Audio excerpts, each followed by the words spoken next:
yangi tosh turma ahvolini ko'rsangiz, mana suvoqlarini, как это просто ужас. Kuniga bitta miska suv berishardi. Bitta odamga bitta miska suv. 10-15% zonada bu ruslar. Ularning ichida 90% o'zbek tilini biladi.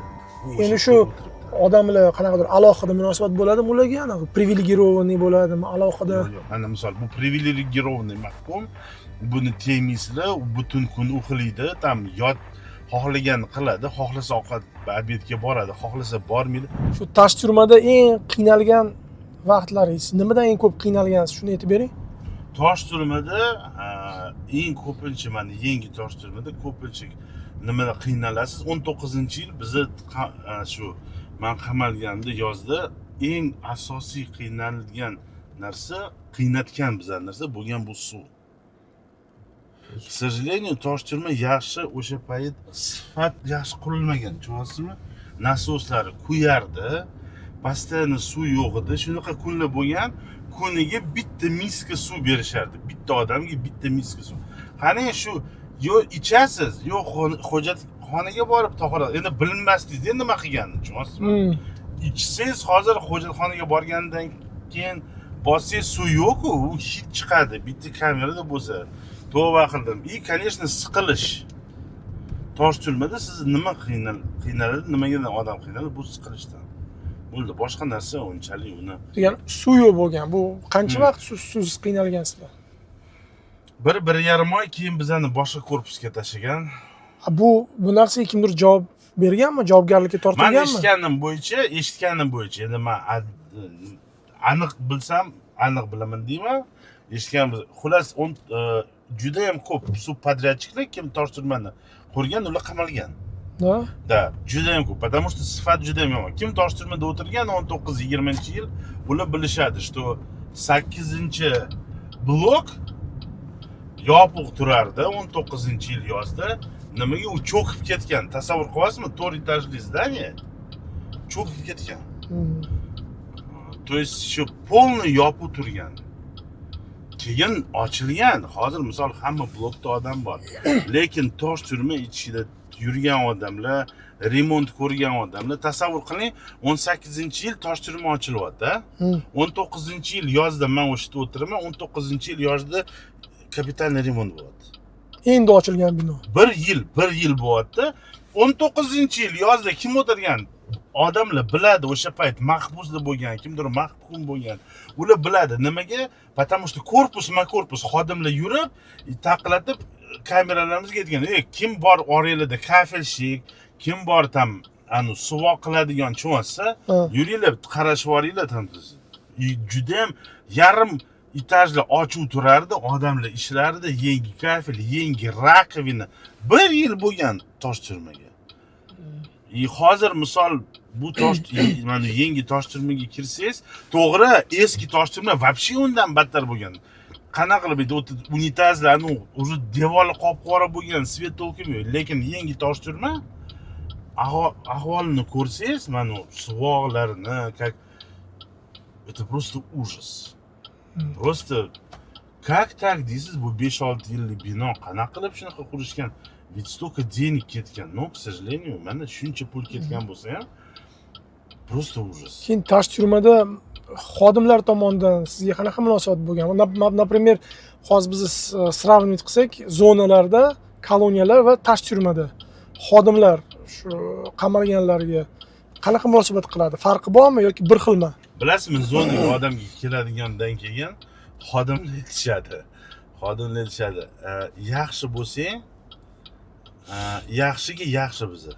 Tushundingizmi? Yomonga yomon. Men boshida tushunmaganman nima degan yaxshiga yaxshi. To есть siz o'zingizni qanaqa qo'ysangiz, qanaqa ular bilan gaplashingiz, xuddi shunaqa siz bilan ular gaplashishadi. To есть na будьте любезны gaplashyapsiz, ular ham siz bilan na будьте любезны. Menda stichkalar, mana xodimlar bilan unchalik bo'lmagan. Tosh turmadachi? Tosh turmada tем более. O'ta ko'rmaysiz xodimlarni praktikasiy. Koloniyada otryadningiz bo'ladi, operingiz bo'ladi, psixolog bo'ladi, постоянно tam proverkalarda gapiradi. A tosh turmada korpus novoy kim opir kim bir oyda 2 oyda bir marta ko'rsangiz katta gapda. Shu psixolog dedingiz. Psixolog yordam tizimi ham bor, to'g'rimi? Albatta psixolog yordam tizimi ham bor. Siz Yo'q. duch kelganmisiz, yordam olganmisiz? Yo'q. Men o'zbek tilini meni bilgan odamlar biladi, что men o'zbek tilini 6 yil oldin unchalik yaxshi bilmaganman. Tushunasizmi?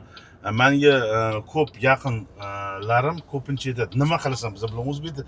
Endi men gaplashib o'tiryapman, o'zbek tiliga o'taman-da. Ko'pincha aytadi, nimagasan o'zbek tilida? Потому что men 5 yil o'zbek tilida gaplashaman. То есть 4,5 yil tinmasdan men faqat o'zbek tilida gaplashgandan keyin уже men avtomatik gaplashyapman.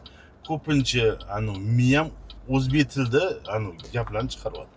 Xullas, zonaga rus odam tushib qolsa ham tezda o'zbek tilini o'rganadi, Ha, to'g'rimi? juda ham tez o'zbek tilini o'rganadi.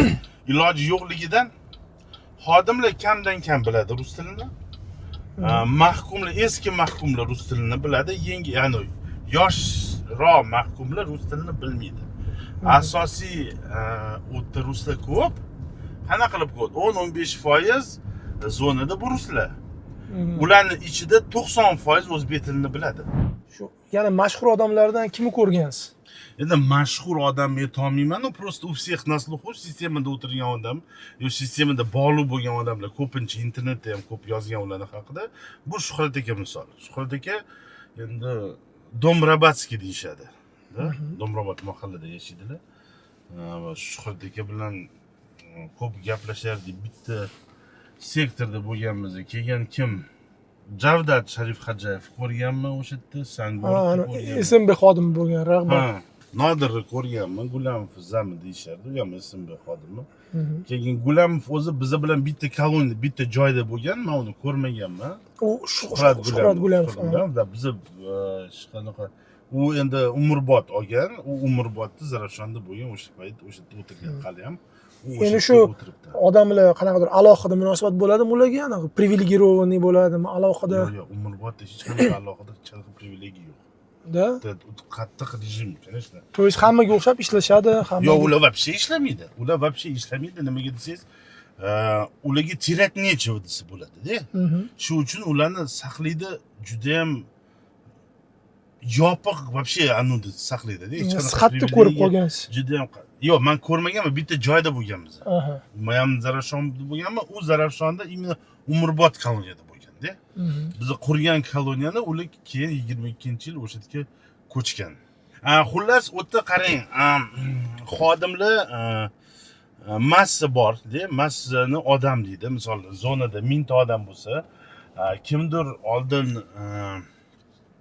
mashhur bo'lsa ham, u yerda koloniyada ma'muriyat unga alohida условия qilib bermaydi. Unaqa narsa hozir yo'q. Nimaga? Потому что bu bilinadi, kelgan odamlar gapiradi shu narsani. Shu uchun ko'pincha praktически hamma на общих условиях o'tiradi. Qanaqa menda условия bo'lsa, o'sha odamda ham bir xil условиямыз bir xil. Kravatlarimiz bir xil, tam передачкаlarimiz bir xil, kilosi, cho'nsi. Просто uni uydagilari misol qimmatroq narsalarni soladi, meniki arzonroq narsalarni soladi. Shunaqa. Boshqa hech qanaqa privilegiya yo'q, sen ishlama, sen butun kun uxla, unaqa narsa yo'q umuman. Лично men ko'rmaganman, balkim kimdir ko'rgan. Men o'zim ko'rgan narsamni aytaman. Mana misol bu privilegirованный mahkum, buni tegmaysizlar, u butun kun uxlaydi, tam yot xohlagan qiladi, xohlasa ovqat obedga boradi, xohlasa bormaydi. Unaqa narsa yo'q.